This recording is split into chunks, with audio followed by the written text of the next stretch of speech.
नमस्कार साथियों। आजकल बहुत चर्चा चल रही है कि उत्तराखंड के जो पहाड़ी इलाके हैं वहाँ पे जो नवयुवक रोज़गार कर रहे हैं, स्वरोज़गार कर रहे हैं या नौकरी कर रहे हैं, उनको लड़कियाँ नहीं मिल रही हैं। यानी उनकी शादियाँ नहीं हो पा रही हैं और उनकी उम्र बढ़ती जा रही है। जैसे किसका 35 साल का हो गया, कोई 40 साल का हो गया इत्यादि। तो साथियों, वह उत्तराखंड से भयंकर प्लान की वजह से अब यहाँ तक नौबत आ गई है कि अब लोग अपनी लड़कियाँ मतलब गांव में देना पसंद नहीं कर रहे हैं, क्योंकि उन सबको पता है कि वहाँ पर स्वास्थ्य, शिक्षा और रोज़गार की बड़ी समस्या है। साथियों, जब भी कोई माँ बाप अपनी लड़की के लिए लड़का ढूंढते हैं, अच्छा वर ढूंढते हैं, तो उनको कम से कम 4-5 चीज़ों का ध्यान रखना पड़ता है। सबसे पहला तो कि लड़के की नौकरी कैसी है, सरकारी है कि प्राइवेट है, प्राइवेट है तो कितनी तनख्वाह है और तनख्वाह की अच्छी है कि ठीक ठाक है।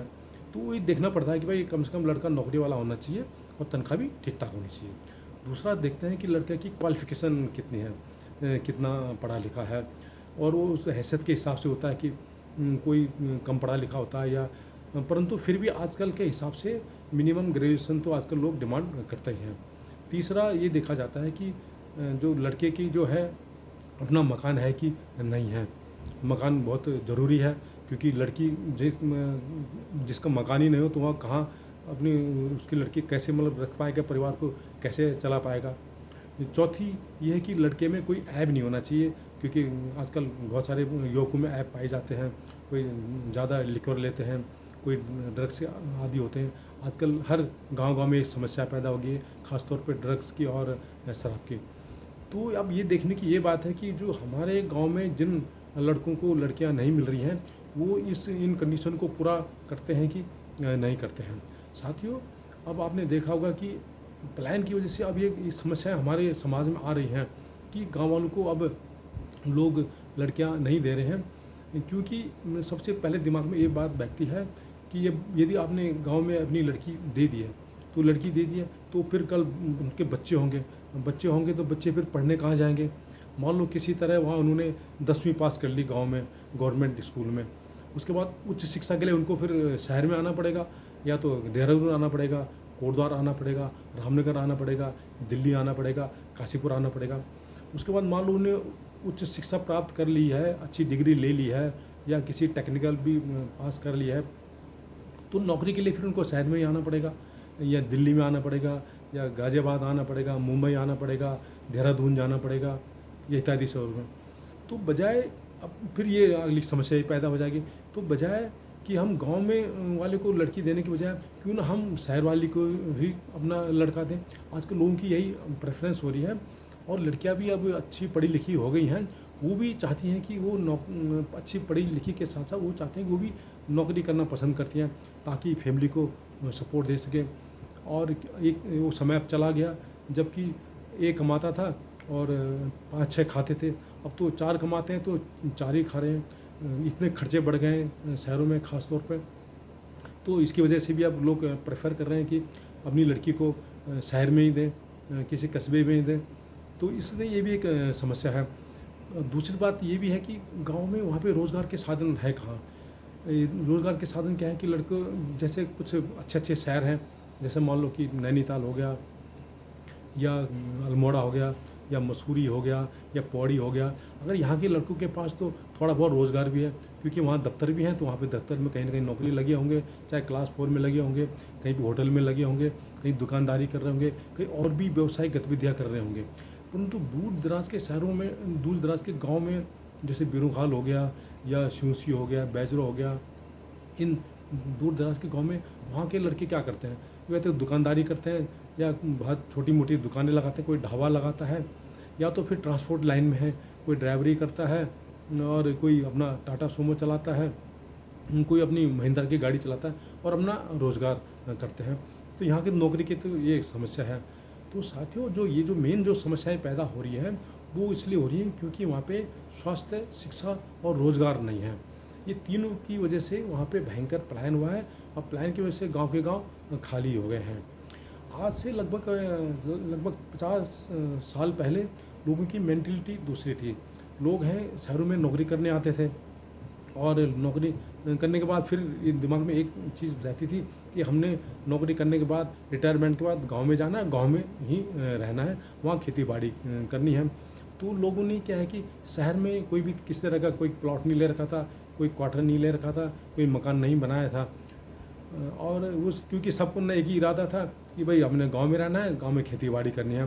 क्योंकि उस समय गांव में अच्छे स्कूल थे, हर गांव में एक एक प्राइमरी स्कूल थे, हायर सेकेंडरी स्कूल भी थे 4-5 गांव के बीच में।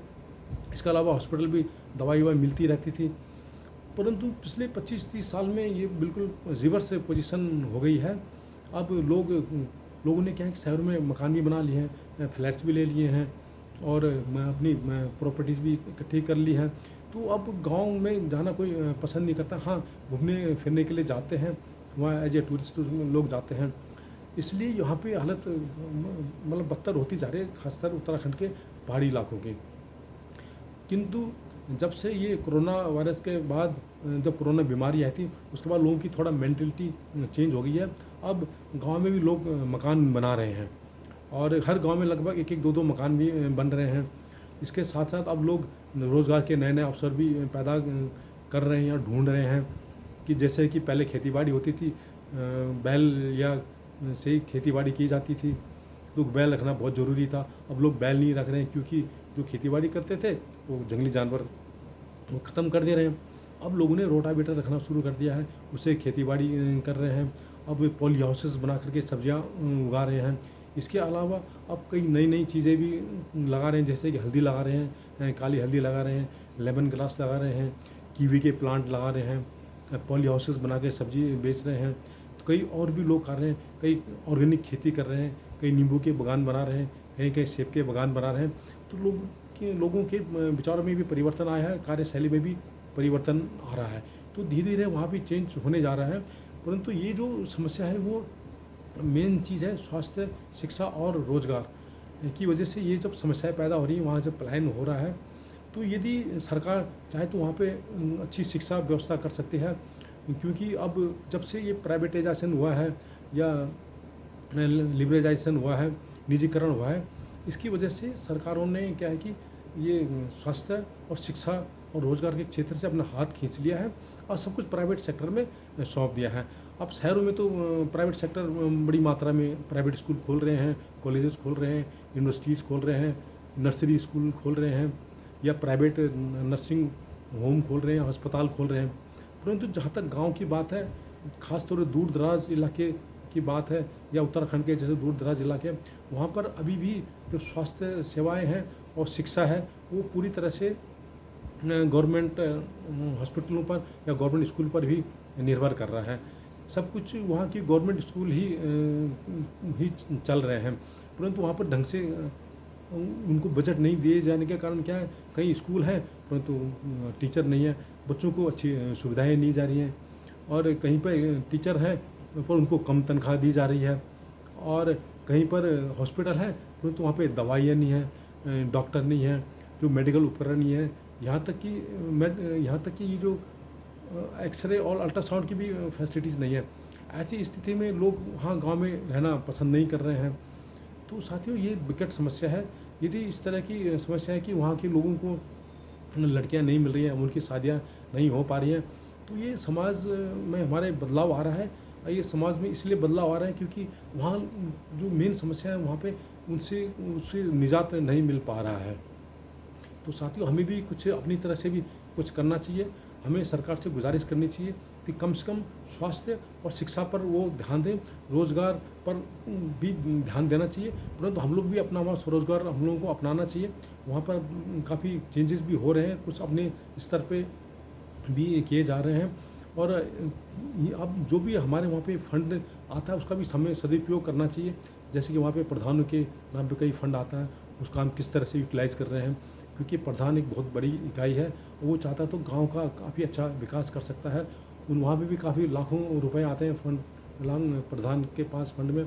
इसके अलावा वहाँ पे एमएलए का भी अलग फंड आता है, वो अलग उनको निधि मिलती है, एमपी फंड अलग आता है, उसका भी हमें वहाँ पर सदुपयोग करना चाहिए, सदुपयोग होना चाहिए वहाँ पे। तो साथियों, ये समस्या हमारे समाज की समस्या ये चलती रहती है। एक समय ऐसा था कि लोग वहाँ पे गांव में अच्छा प्रेफर करते थे, गांव में ही अपनी लड़की देना प्रेफर करते थे, क्योंकि वहाँ पे गांव पूरा भरा हुआ था और वहाँ पर सभी को रोज़गार था और वहाँ पे शांति सुकून था। परंतु अब बिल्कुल विपरीत परिस्थितियाँ हो गई हैं और स्वास्थ्य, शिक्षा और रोज़गार के अलावा जब तक वहाँ पे रिवर्स प्लान नहीं होता तब तक ये समस्याएं चलती रहेंगी और इनके लिए हम लोगों को खुद आगे आना पड़ेगा, क्योंकि ये समस्याएं हम ही लोगों ने ही क्रिएट कर रखी हैं। हम लोग अपने घरों को छोड़ करके शहर की तरफ आ गए हैं। सरकार की तरफ से हमें ढंग से वहाँ पे रोज़गार उपलब्ध नहीं कराया गया, बेसिक अम्यूनिटीज़ नहीं दी गई हैं, तो ऐसी समस्याएं आती ही रहेंगी। तो हर चीज़ का एक सॉल्यूशन होता है और वह अब ऐसी बात नहीं कि अब वहाँ पे धीरे धीरे परिस्थितियाँ भी चेंज होंगी, हमें ऐसे उम्मीद है। और जब तक वहाँ पे रिवर्स प्लान नहीं होगा ये चीज़ें प्रॉब्लम चलती रहेंगी। तो यदि आपको मेरा वीडियो पसंद आए तो इसे ज़रूर लाइक कीजिए, शेयर कीजिए, सब्सक्राइब कीजिए। नमस्कार।